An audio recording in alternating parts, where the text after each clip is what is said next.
बंदे आ जहान उत्ते करी ना गुमान ओए। बंदे आ जहान उत्ते करी ना गुमान ओए। सदा नहीं रहना इत्थे किसे इंसान ओए। सदा नहीं रहना इत्थे किसे इंसान ओए। दुनिया दे लारियां च क्यों मगरूर होयो। दुनिया दे लारियां च क्यों मगरूर होयो। बंदा हो के रब दा तू रब कोलों दूर होयो। बंदा हो के रब दा तू रब कोलों दूर होयो। सोच हुन तू भी अपना नफा नुकसान ओए। बंदे आ जहान उत्ते करी ना गुमान ओए। सदा नहीं रहना इत्थे किसे इंसान ओए। टहनिया दे देश कदे फुल्लां ने नहीं आवना।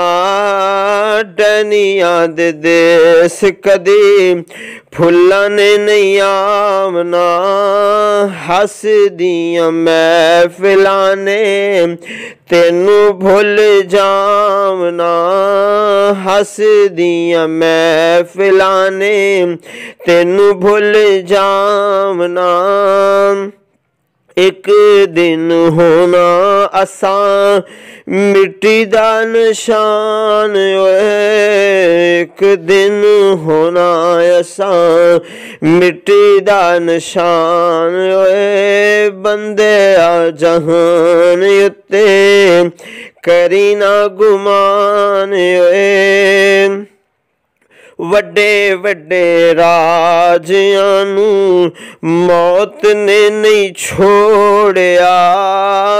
वड्डे वड्डे राजियां नू मौत ने नहीं छोड़िया। जिदे उत्ते दिल आया ओह फुल तोड़िया। जिदे उत्ते दिल आया ओह फुल तोड़िया। हरे भरे बाग इत्थे हो गए वीरान ओए। हरे भरे बाग इत्थे हो गए वीरान ओए।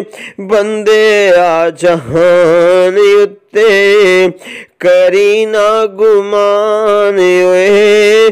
सदा नहीं रहना इत्थे किसे इंसान ओए। सदा नहीं रहना इत्थे किसे इंसान ओए। बंदे आ जहां। जब ऐसे काम होते हैं को अल्लाह की तरफ से तो गज़ब आता ही आता है, लेकिन लवाहिकीन खुद इंसाफ के लिए हाथ में तलवार लेकर खड़े हो जाते हैं। तो इसलिए हम सब इसके लिए हाज़िर हुए हैं। जिस नीयत के साथ हम आए हैं, हमारा सब का आने का मकसद फ़कत यही है कि जाने वाले के लिए हम दुआई मकसद कर सकें। अल्लाह सब हम की हाज़िर।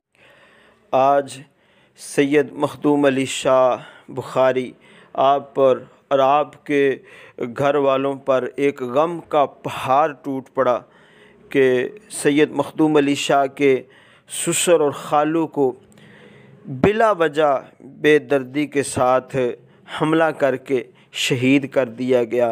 इन्ना लिल्लाहि व इन्ना इलैहि राजिऊन। सब दोस्त दुआ करें कि अल्लाह ज़ालिम को कैफ़िर किरदार तक पहुँचाए और इमाम साहब को, शाह साहब के ससुर और खालू को अल्लाह पाक जन्नतुल फिरदौस के अंदर आला मुकाम अता फ़रमाए।